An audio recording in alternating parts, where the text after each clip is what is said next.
el principio de todo lo que hoy conocemos, cuando el tiempo aún no dictaba el ritmo de los días ni las estaciones marcaban el rumbo de la Tierra, existía un escenario de absoluto silencio y misterio.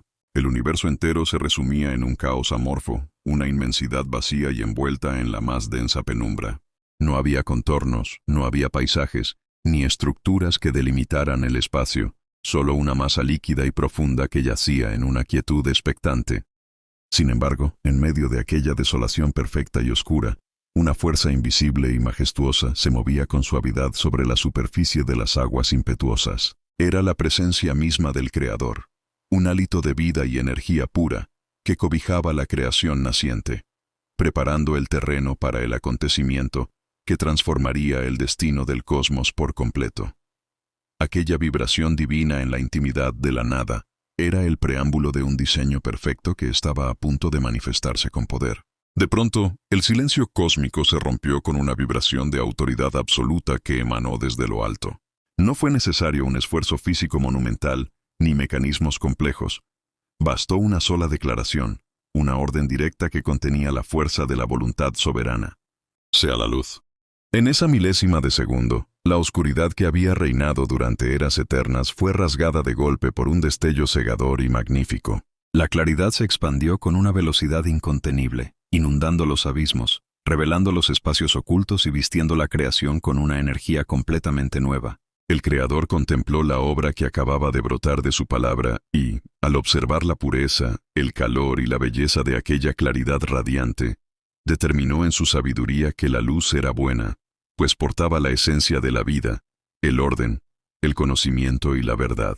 Para establecer un equilibrio perfecto y dotar al universo de un ritmo armonioso, el Creador ejecutó un acto de justicia y orden.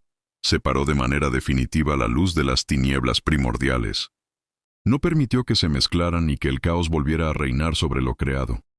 A la claridad deslumbrante la llamó día, convirtiéndola en el espacio de la actividad, el crecimiento y la manifestación de la vida, mientras que a la oscuridad profunda que se replegaba hacia los límites del espacio la nombró noche, destinándola al descanso y al misterio. Con el declive de esa primera claridad y la posterior llegada de un nuevo amanecer dorado, se completó un ciclo perfecto en el firmamento. De esta manera, entre el juego de la tarde que cae y la mañana que despierta, quedó sellado para siempre el primer día de la existencia, el nacimiento del tiempo y el triunfo absoluto de la luz sobre la nada. Dale like y suscríbete si quieres seguir escuchando de esta historia increíble. Tras el glorioso despertar de la luz, el universo naciente aún albergaba una atmósfera densa y confusa, donde los elementos se mezclaban en una masa fluida que cubría por completo la superficie de la creación. No existía una división clara entre el firmamento superior y los abismos inferiores. Todo formaba parte de una misma inmensidad líquida y vaporosa. Fue entonces cuando la voz del Creador volvió a resonar con autoridad absoluta en medio del espacio, dictando una nueva orden que establecería el orden geográfico y atmosférico del cosmos. Haya un firmamento en medio de las aguas y separe las aguas de las aguas. Al instante, una fuerza invisible y colosal comenzó a operar una división perfecta en la estructura del universo, abriendo un espacio limpio, diáfano y tridimensional entre las corrientes que debían permanecer abajo y aquellas que ascenderían hacia las alturas. El diseño divino se ejecutó con una precisión matemática y matemática.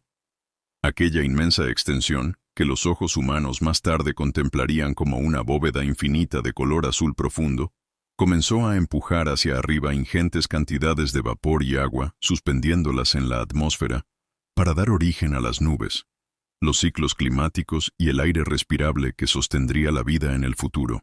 Al mismo tiempo, las corrientes inferiores fueron confinadas y presionadas hacia la superficie del planeta, listas para ser moldeadas en el siguiente paso de la creación. El Creador examinó la majestuosa barrera protectora que acababa de levantar, una estructura perfecta diseñada para resguardar el delicado equilibrio planetario de las fuerzas del espacio exterior, y a esa expansión magnífica que envolvía al mundo la llamó cielos.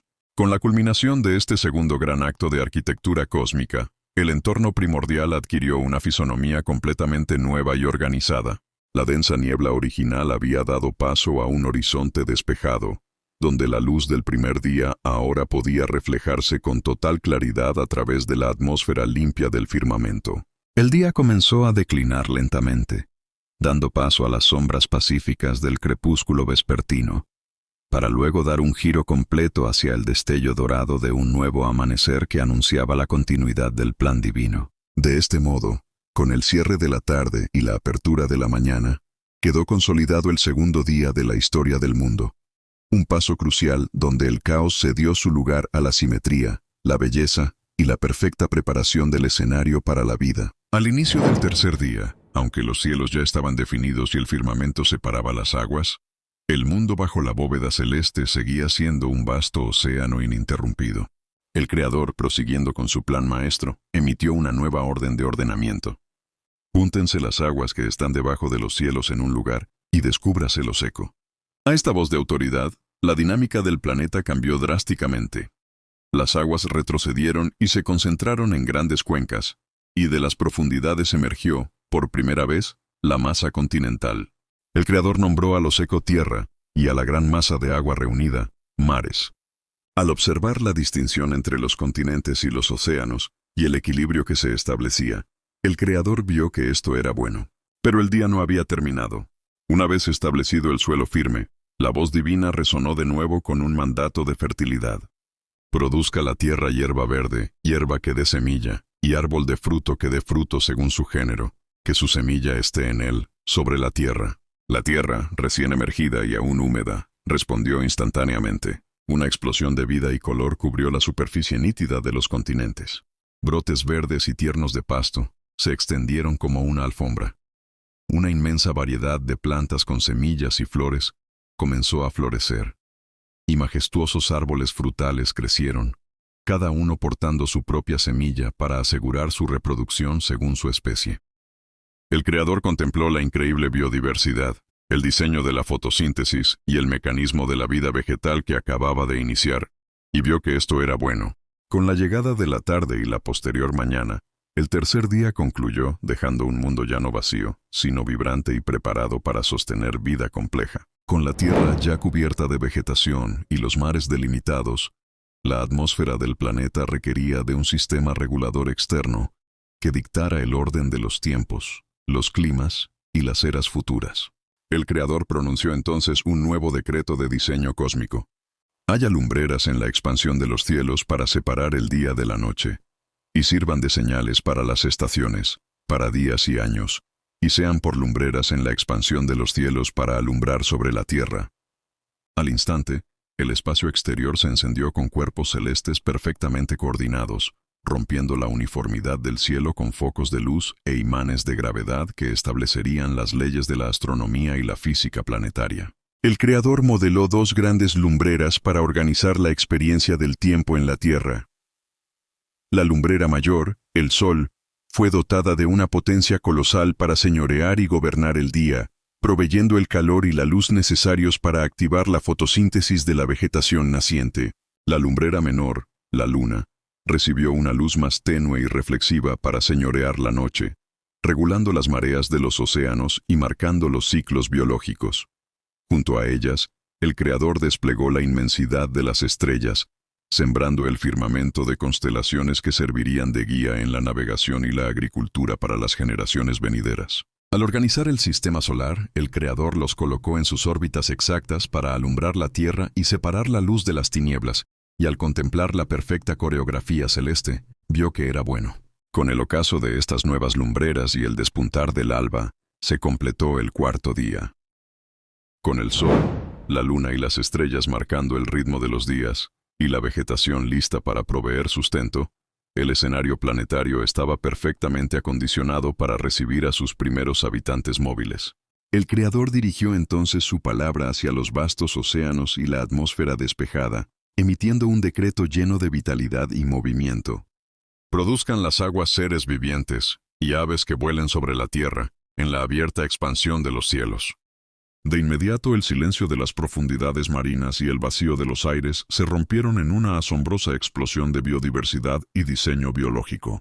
Las aguas que hasta ese momento habían permanecido en una calma imponente, comenzaron a bullir rebosantes de vida. El Creador diseñó los grandes monstruos marinos que habitarían los abismos insondables, así como cada criatura viviente que se mueve y desliza en las corrientes, desde los bancos de peces más pequeños y coloridos hasta los seres más complejos de los arrecifes, cada uno según su género. Al mismo tiempo, el cielo se llenó de cantos y batir de alas. Aparecieron las aves de todo tipo, dotadas de plumas, estructuras óseas ligeras y la aerodinámica perfecta para surcar las corrientes de aire sobre la faz de la tierra, cada una según su especie. Al contemplar la gracia de los vuelos y el dinamismo en los océanos, el Creador vio que la obra era buena, pues la creación cobraba una dimensión de alegría y movimiento. Entonces, por primera vez en la historia del cosmos, el Creador pronunció una bendición directa sobre los seres vivos, dotándolos de una capacidad fundamental. Fructificad y multiplicaos, y llenad las aguas en los mares, y multiplíquense las aves en la tierra. Con este mandato de expansión y continuidad biológica, el entorno se transformó en un hábitat dinámico. Al caer la tarde y despuntar el brillo de la mañana, concluyó el quinto día de la creación. Con los cielos surcados por aves de todo plumaje y los océanos rebosantes de criaturas marinas, el sexto día comenzó con la última gran preparación del suelo firme antes del momento cumbre del diseño cósmico. La voz del Creador volvió a resonar sobre los continentes, ordenando a la biosfera terrestre dar origen a una nueva diversidad de vida independiente y móvil. Produzca la tierra seres vivientes según su género, bestias y serpientes y animales de la tierra según su especie. En respuesta a este decreto de fertilidad, la geografía del planeta cobró una animación sin precedentes, completando el ecosistema global con el nacimiento de los mamíferos, reptiles y toda criatura terrestre. De las llanuras, los bosques y las montañas emergieron de inmediato los grandes animales de la tierra, dotados de la fuerza, velocidad y anatomía necesarias para habitar cada rincón del suelo firme, cada uno adaptado según su género. Aparecieron las bestias domesticables y el ganado, diseñados para convivir en estrecha relación con el entorno, así como los reptiles y pequeños animales que se arrastran y deslizan sobre la superficie, cumpliendo funciones específicas en el equilibrio de los suelos. El Creador examinó la inmensa variedad, la complejidad de sus sistemas biológicos y la perfecta armonía con la vegetación que les serviría de sustento, y al contemplar la obra terminada, vio que era buena. El escenario físico del planeta estaba finalmente completo, listo para recibir a quien gobernaría y cuidaría de toda esta majestuosa creación. Con el escenario planetario totalmente terminado, los cielos en movimiento, los mares habitados y la tierra rebosante de vida animal, el Creador se dispuso a realizar la obra cumbre y el sello final de todo su diseño cósmico. A diferencia de los mandatos anteriores, donde ordenaba a los elementos producir vida, en esta ocasión la divinidad entró en un consejo íntimo y reflexivo, expresando una determinación de una dignidad sin precedentes. Hagamos al hombre a nuestra imagen, conforme a nuestra semejanza, y señoré en los peces del mar, en las aves de los cielos, en las bestias, en toda la tierra, y en todo animal que se arrastra sobre la tierra. Este decreto no solo dotaba al ser humano de una esencia espiritual única, sino que lo constituía como el administrador, guardián y representante directo del Creador sobre toda la faz del mundo naciente. De este modo, el Creador procedió a modelar al ser humano, imprimiendo en su naturaleza una doble dimensión, una conexión íntima con el suelo de la tierra y un soplo de vida eterno, racional y consciente que reflejaba la identidad divina. Para asegurar la continuidad, la complementariedad y la plenitud de la experiencia humana, el diseño se manifestó en una dualidad perfecta. Y creó Dios al hombre a su imagen, a imagen de Dios lo creó, varón y hembra los creó. Al instante de despertar a la vida, la primera pareja recibió una bendición cargada de propósito, responsabilidad y soberanía, acompañada de un mandato claro para expandir el diseño familiar por todo el planeta. Fructificad y multiplicaos, llenad la tierra y sojuzgadla, y señoread en los peces del mar, en las aves de los cielos, y en todas las bestias que se mueven sobre la tierra. Para garantizar la subsistencia de sus nuevos administradores y de todas las criaturas terrestres, el Creador estableció el sistema de provisión original, entregando la abundante vegetación del tercer día como alimento. He aquí que os he dado toda planta que da semilla, que está sobre toda la tierra, y todo árbol en que hay fruto y que da semilla, os serán para comer, y a toda bestia de la tierra, y a todas las aves de los cielos, y a todo lo que se arrastra sobre la tierra, en que hay vida, toda planta verde les será para comer. Fue así como se ejecutó el plan. El Creador contempló entonces de manera panorámica la totalidad de la obra que había estructurado paso a paso, y, al ver la perfecta cohesión, el equilibrio y la armonía entre lo material, lo biológico y lo humano, determinó que todo lo que había hecho era bueno en gran manera. Con la caída de la tarde y el despuntar de un nuevo amanecer, concluyó de forma gloriosa el sexto día de la creación. Dale like y suscríbete si quieres seguir escuchando de esta historia increíble. Fueron pues acabados de manera perfecta los cielos y la tierra, con cada uno de los elementos, astros, plantas y seres vivientes que integraban su inmenso y majestuoso ejército. La arquitectura del cosmos había alcanzado su estado de máxima armonía y funcionamiento, un diseño donde nada faltaba y nada sobraba.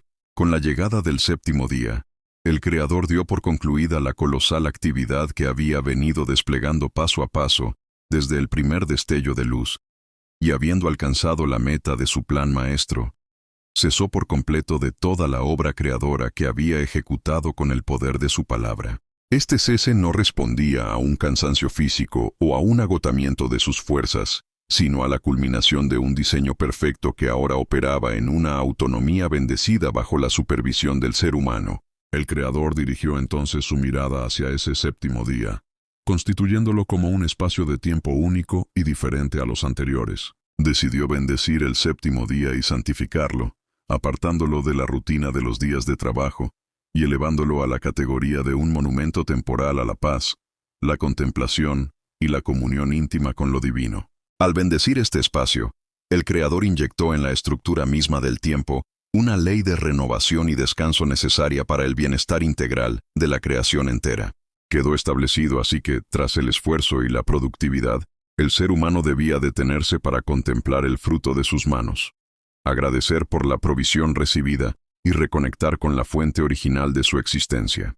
Con la instauración de este reposo sagrado, el ciclo de los orígenes selló sus cimientos fundamentales. Estos son los orígenes de los cielos y de la tierra cuando fueron creados, el día que el Creador hizo la tierra y los cielos, antes de que hubiera en la tierra ningún arbusto del campo, y antes de que naciese ninguna hierba del campo, porque aún no había hecho llover sobre la tierra, ni había hombre para que labrase el suelo. En ese escenario de expectativa, un vapor espeso y sutil subía de la tierra, el cual iba regando de manera constante toda la superficie de la faz del suelo, manteniendo la humedad perfecta para el siguiente gran acto de diseño íntimo. Fue entonces cuando el Creador tomó el polvo de la tierra recién humedecida y, con un cuidado de alfarero, modeló la estructura física del primer hombre, y sopló en su nariz un aliento de vida eterno, directo y consciente, y en esa milésima de segundo, el hombre se convirtió en un ser viviente y alma racional. Para brindar un hogar perfecto a su nueva creación, el Creador plantó un huerto en una región oriental llamada Edén, y allí colocó al hombre que había modelado, rodeándolo de una atmósfera de belleza y provisión inigualables. El Creador hizo nacer de la tierra todo árbol delicioso a la vista, y sumamente bueno para comer, asegurando que los sentidos y el sustento del ser humano estuvieran plenamente satisfechos en este refugio de paz. En medio de aquel jardín perfecto, destacaban dos árboles con un propósito espiritual y moral trascendental: el árbol de la vida, que representaba la inmortalidad y la comunión constante con la divinidad, y el árbol de la ciencia del bien y del mal, que establecería el límite de la autonomía humana y la prueba de la obediencia voluntaria del hombre en su nuevo entorno. Y salía de Edén un río caudaloso y cristalino para regar el huerto, y desde allí se repartía en 4 brazos principales que llevaban la fertilidad y la abundancia hacia las distintas regiones de la tierra conocida. El nombre del primero era Pisón. Este es el que rodea toda la tierra de Ávila, donde hay oro de excelente calidad, resinas aromáticas de bdelio y resplandecientes piedras de ónice. El nombre del segundo río era Gijón. Este es el que rodea toda la tierra de Cus. El nombre del tercero era Hiddekel, conocido más tarde como el Tigris, el cual corre al oriente de Asiria, y el cuarto río era el Éufrates. Esta imponente red fluvial no solo garantizaba el verdor y la frescura del jardín, sino que conectaba el santuario original del hombre con las riquezas naturales y el potencial de desarrollo del mundo exterior. Tomó, pues, el Creador al hombre y lo puso en el huerto de Edén, no para que viviera en la ociosidad, sino con un propósito activo y dignificante, para que lo labrase y lo guardase, convirtiéndose en el primer administrador y custodio de la creación. En ese entorno de perfecta armonía, el Creador dio al hombre un mandato lleno de libertad, pero también fijó un límite ético fundamental para su crecimiento espiritual. De todo árbol del huerto podrás comer, mas del árbol de la ciencia del bien y del mal no comerás, porque el día que de él comieres, ciertamente morirás. Con esta instrucción, se establecía el libre albedrío, y se le recordaba al ser humano que, aunque poseía una alta autoridad sobre la tierra, seguía bajo la soberanía y el diseño moral de su Creador. Y consideró el Creador la realidad del ser humano en aquel entorno perfecto, reconociendo una necesidad profunda en su estructura emocional y social. No es bueno que el hombre esté solo, le haré ayuda idónea para él. A pesar de la comunión directa con la divinidad y de la abundancia del jardín, el hombre carecía de un par, de un igual con quien compartir sus pensamientos, sus sentimientos y el propósito de su encomienda. Para despertar en el ser humano la conciencia de esta necesidad y ejercitar su capacidad de análisis y lenguaje, el Creador trajo ante el hombre a todos los animales del campo y a todas las aves de los cielos que había modelado de la tierra, para ver cómo los llamaría. Y todo lo que el hombre llamó a los animales vivientes, ese quedó como su nombre oficial. El hombre, haciendo uso de su intelecto y su autoridad delegada, fue poniendo nombres a todo el ganado, a las aves de los cielos y a cada una de las bestias del campo, observando sus características, sus comportamientos, y cómo cada espécimen poseía un compañero de su misma especie. Sin embargo, a medida que desfilaba ante él la asombrosa biodiversidad del planeta, el inventario del jardín arrojaba una conclusión ineludible en el corazón del ser humano. Para el hombre no se halló una ayuda que fuera idónea para él. Ninguna de las criaturas de la tierra, por más dócil o majestuosa que fuera, compartía su misma dignidad, su capacidad racional, ni su naturaleza espiritual, dejando el escenario listo para el último gran acto de diseño relacional. Entonces el Creador hizo caer un sueño profundo y reparador sobre el hombre, y mientras éste dormía en la paz del jardín, tomó una de sus costillas y cerró la carne en su lugar, con ese elemento extraído del costado mismo del ser humano, un lugar que denotaba igualdad y cercanía. El Creador modeló con delicadeza a la mujer, diseñándola con la misma dignidad espiritual, pero con una fisonomía y sensibilidad complementarias. Una vez terminada la trajo ante el hombre que despertaba de su letargo. Al verla, el hombre reconoció de inmediato la respuesta a su soledad y exclamó con profunda alegría: «Esto es ahora hueso de mis huesos y carne de mi carne. Esta será llamada varona, porque del varón fue tomada». Con esta declaración quedó sellada la identidad y el valor compartido de la pareja humana en el plano de la existencia. Por tanto, a partir de ese diseño original, se estableció el principio fundamental de las relaciones humanas y de la estructura familiar. Dejará el hombre a su padre y a su madre, y se unirá de manera voluntaria a su mujer, y los dos vendrán a ser una sola carne en un proyecto de vida compartido, basado en la fidelidad y el amor mutuo. En ese estado de inocencia perfecta, donde no existía la malicia, el egoísmo ni el juicio destructivo, estaban ambos desnudos, el hombre y su mujer, y no se avergonzaban el uno del otro. Su transparencia interior reflejaba la armonía total que reinaba en el Edén, un santuario de paz donde la confianza y el propósito divino guiaban cada uno de sus pasos. Pero la serpiente era astuta, más que todos los animales del campo que el Creador había hecho en la tierra. Esta criatura, dotada de una sagacidad filosa, se acercó a la mujer con el propósito de sembrar la duda en el santuario de su mente y resquebrajar la confianza absoluta que unía a la pareja con su Creador. Con una pregunta sutil pero profundamente venenosa, abordó a la mujer diciendo: «¿Con que Dios os ha dicho, no comáis de todo árbol del huerto?» Al distorsionar el mandato original, la astuta criatura intentaba hacer ver la instrucción divina como una restricción exagerada, injusta y limitante, cambiando el enfoque de toda la abundancia permitida hacia el único fruto prohibido del jardín. La mujer, buscando defender la verdad del diseño original, respondió a la serpiente describiendo las reglas de provisión y el límite ético que regía sus vidas. Del fruto de los árboles del huerto podemos comer, pero del fruto del árbol que está en medio del huerto, dijo Dios, no comeréis de él, ni le tocaréis para que no muráis. Sin embargo, al añadir el detalle de que ni siquiera debían tocarlo, la mujer ya reflejaba el impacto de la duda en su pensamiento. Viendo la oportunidad perfecta para dar el golpe definitivo, la serpiente contradijo abiertamente la advertencia del Creador y lanzó una promesa seductora basada en el orgullo y la autosuficiencia. No moriréis, sino que sabe Dios que el día que comáis de él, serán abiertos vuestros ojos, y seréis como Dios, sabiendo el bien y el mal.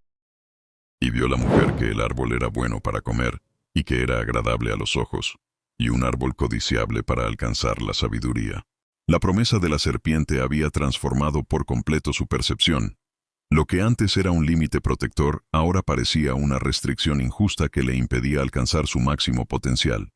Seducida por la idea de una autonomía absoluta y el deseo de ser igual a su Creador, extendió la mano, tomó de su fruto y comió.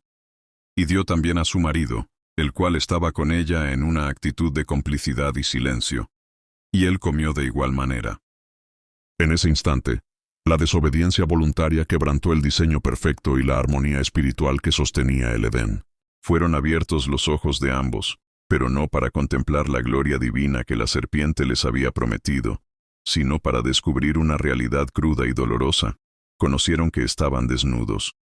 La transparencia y la pureza originales se desvanecieron, dando paso a la culpa, la vergüenza y el miedo por primera vez en la historia humana. Buscando desesperadamente protegerse del juicio del otro y de su propia conciencia, cosieron hojas de higuera y se hicieron delantales para cubrir su desnudez física. El santuario de confianza mutua se había roto, revelando la fragilidad de una naturaleza que ahora experimentaba la separación y el vacío interior. Y oyeron la voz del Creador que se paseaba en el huerto, al aire del día, en el momento del crepúsculo vespertino cuando solían mantener su comunión íntima.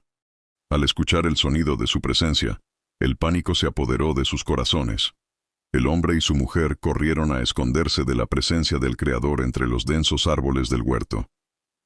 El jardín, que antes era su hogar seguro y el escenario de su mayor alegría, se había convertido en un lugar de temor, donde la criatura intentaba inútilmente ocultarse de la mirada de aquel que lo conocía todo. Entonces el Creador hizo caer un sueño profundo y reparador sobre el hombre, y mientras éste dormía en la paz del jardín, tomó una de sus costillas y cerró la carne en su lugar, con ese elemento extraído del costado mismo del ser humano, un lugar que denotaba igualdad y cercanía.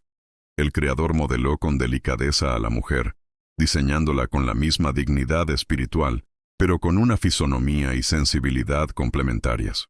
Una vez terminada la trajo ante el hombre que despertaba de su letargo.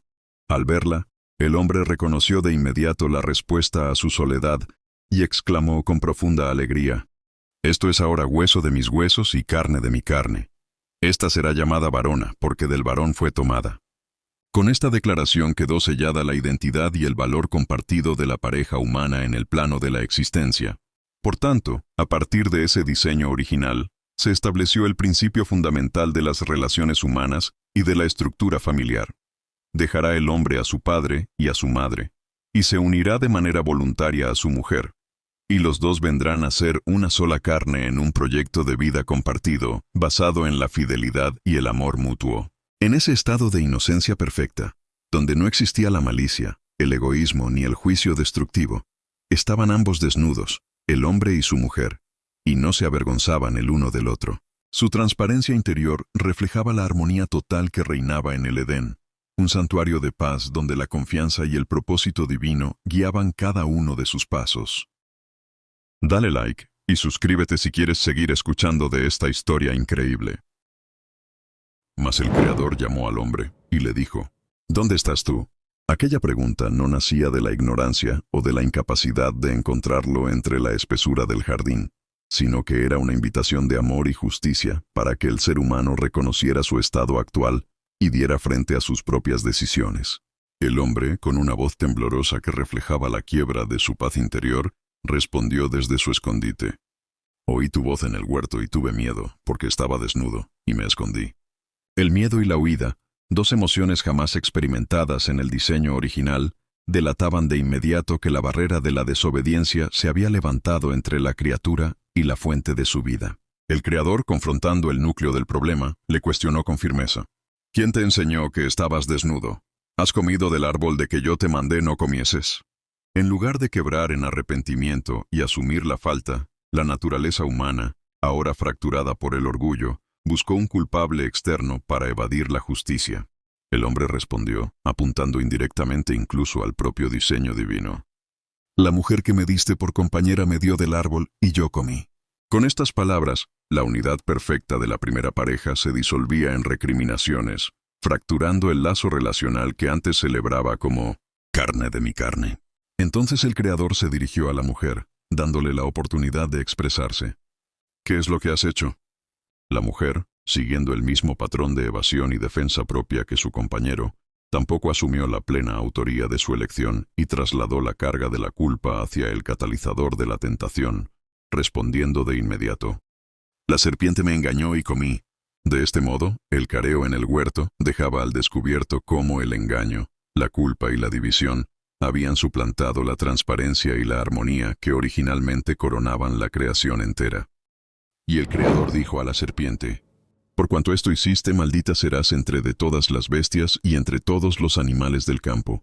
Sobre tu pecho andarás, y polvo comerás todos los días de tu vida». El instrumento del engaño fue rebajado físicamente ante toda la creación como un recordatorio visible de la caída.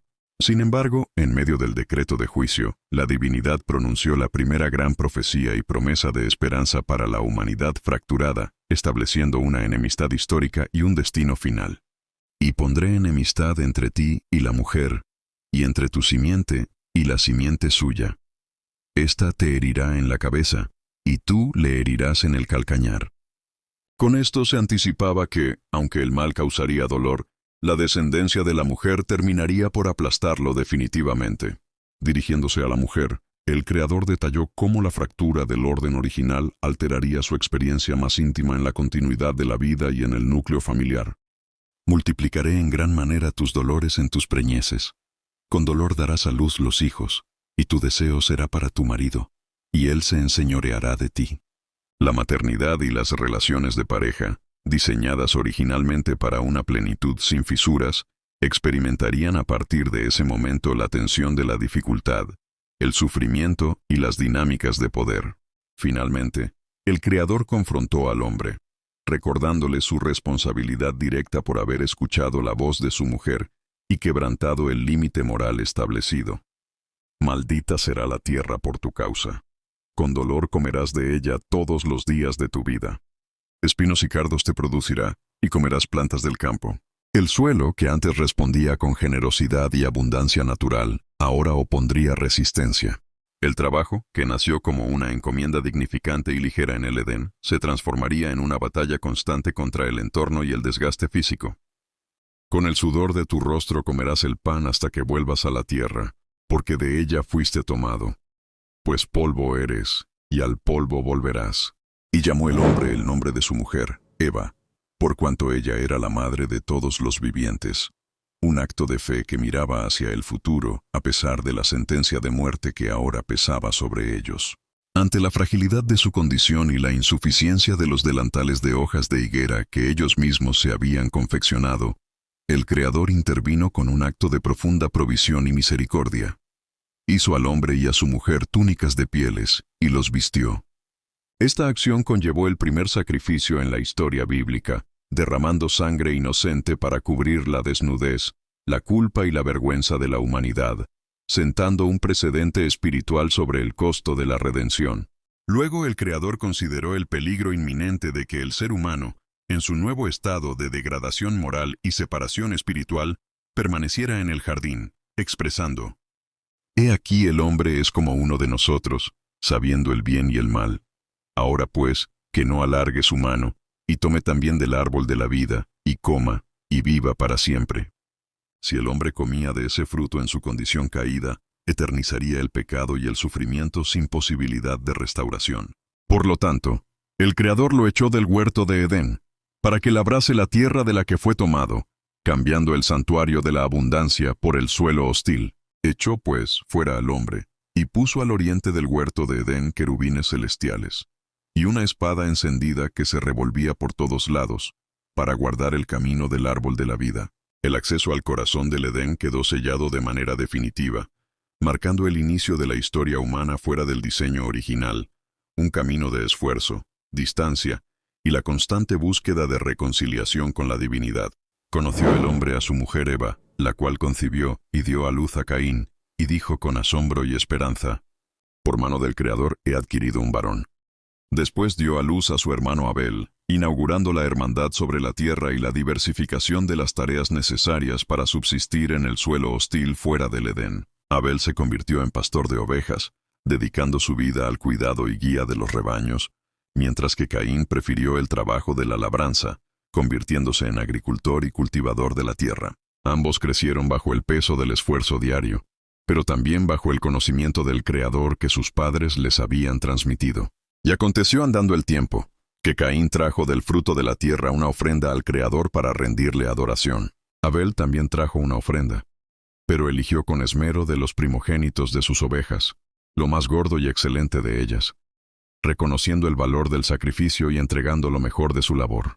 Y miró el Creador con agrado a Abel y a su ofrenda, pues vio en él un corazón lleno de fe, sinceridad y devoción profunda.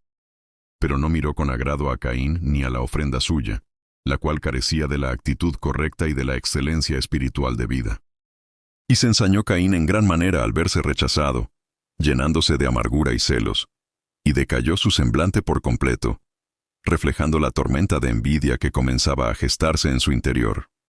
Entonces el Creador, viendo la tormenta interna que consumía al joven agricultor, intervino con una pregunta cargada de confrontación y misericordia. ¿Por qué te has ensañado? ¿Y por qué ha decaído tu semblante?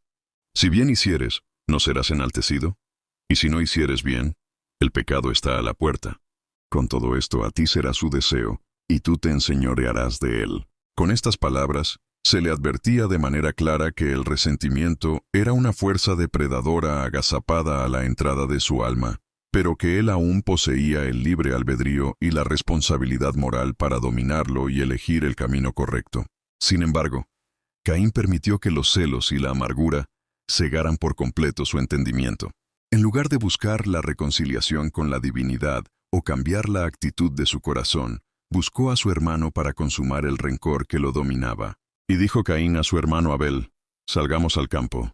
Y aconteció que estando ellos solos en la tranquilidad del campo, lejos de la mirada protectora de sus padres, Caín se levantó con violencia contra su hermano Abel, descargando toda su frustración acumulada, y le quitó la vida. La tierra, que ya cargaba con la maldición del espino y el cardo, experimentó por primera vez el horror de absorber la sangre inocente de un ser humano a manos de su propio prójimo.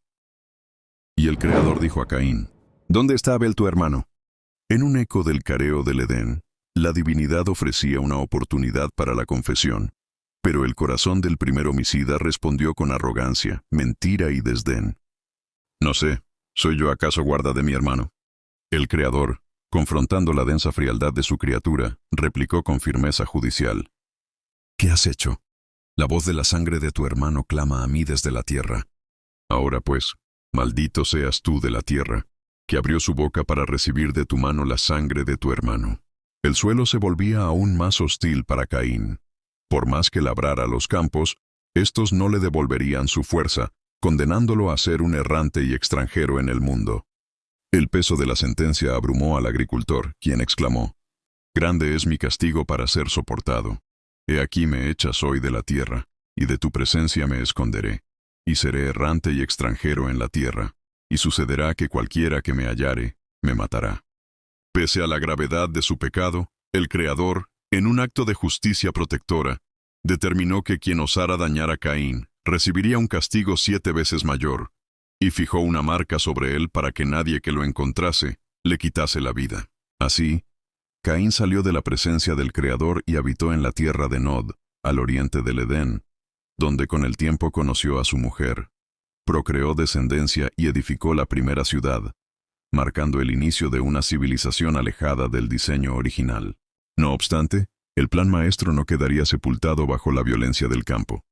Volvió a conocer el hombre a su mujer Eva, la cual dio a luz un hijo y llamó su nombre Set, declarando con profundo agradecimiento: porque Dios me ha sustituido otra semilla en lugar de Abel, a quien mató Caín. Con el nacimiento de Set y, posteriormente, de su hijo Enos, una nueva línea dinástica comenzó a florecer sobre la faz del suelo herido. Una generación que decidió apartarse del orgullo y la autosuficiencia para volver los ojos al firmamento. Fue a partir de ese momento histórico cuando los hombres comenzaron a invocar nuevamente el nombre del Creador, manteniendo encendida la llama de la fe y la promesa de redención en la tierra. Dale like y suscríbete si quieres seguir escuchando de esta historia increíble.